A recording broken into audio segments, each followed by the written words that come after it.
Flashback. অর্পণ, খোকা তোর মা কোথায়? মা তো বাড়ি নেই। বাড়ি নেই? না।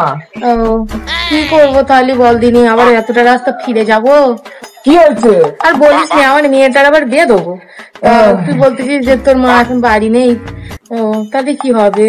তুমি আমার কাছে নেমন্তন্ন করে যাও। তোর কাছে তো নেমন্তন্ন করে যেতেই পারি, কিন্তু কি বলতো, বাচ্চা কাচ্চা কুত্তার জাত, তোরে যদি আমার নেমন্তন্ন করি পাড়ার লোক বলবে যে আমি একটা কুত্তার কাছে বলে এসেছি, বাড়ির লোকের কাছে বলিনি।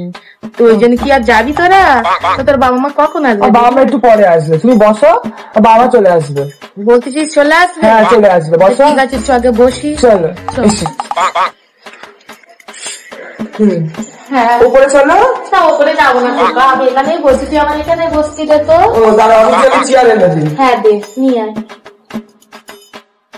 কখন আসবে তা কি জানি তোর মাটা। বসো। হ্যাঁ দে, দেখি বসি একটু এখানে। আমার একটু আমি একটু চা এনে দেই তোমার জন্য। তুই চা করতে পারবি? হ্যাঁ পারবো, মা বলে গেছে যে বাড়িতে এলি চা করে দিতি, আমি চা করতে পারি। পারবি? হ্যাঁ পারো। তুমি বসো, মালতী দিদি, আমি এনে দিচ্ছি। ঠিক আছে? ঠিক আছে, যাবো, আসবো। ঠিক আছে, চা চা করতে হবে। মালতী দিদি এসে বসেই রয়েছে সেই থেকে।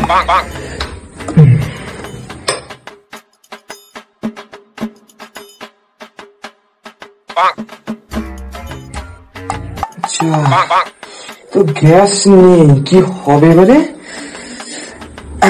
আজকে আগুন ছাড়াই আমি চা করবো।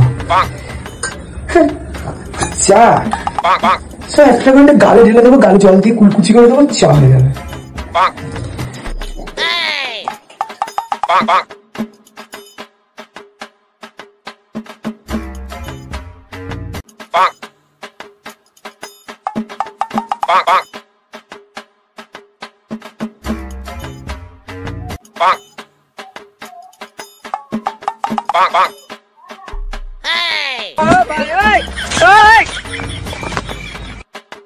কি করে?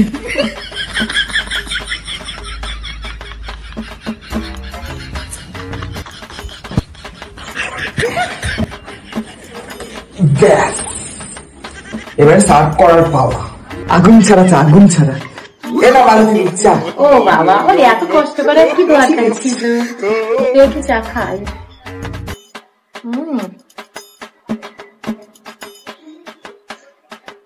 চাটা তো বেশ ভালো হয়েছে না খোকা? কিন্তু চাটা ঠান্ডা কেন? ওই তো মা করে রেখে গেছিল, মা বলেছিল যে লোক আসলে দিতি, তাই ঠান্ডা হয়ে গেছে। ও না, চাটা খুব ভালো হয়েছে, আমার তো খুব ভালো লেগেছে। কিন্তু এত ঠান্ডা চা একটু গরম হলে ভালো হতো। ভালো।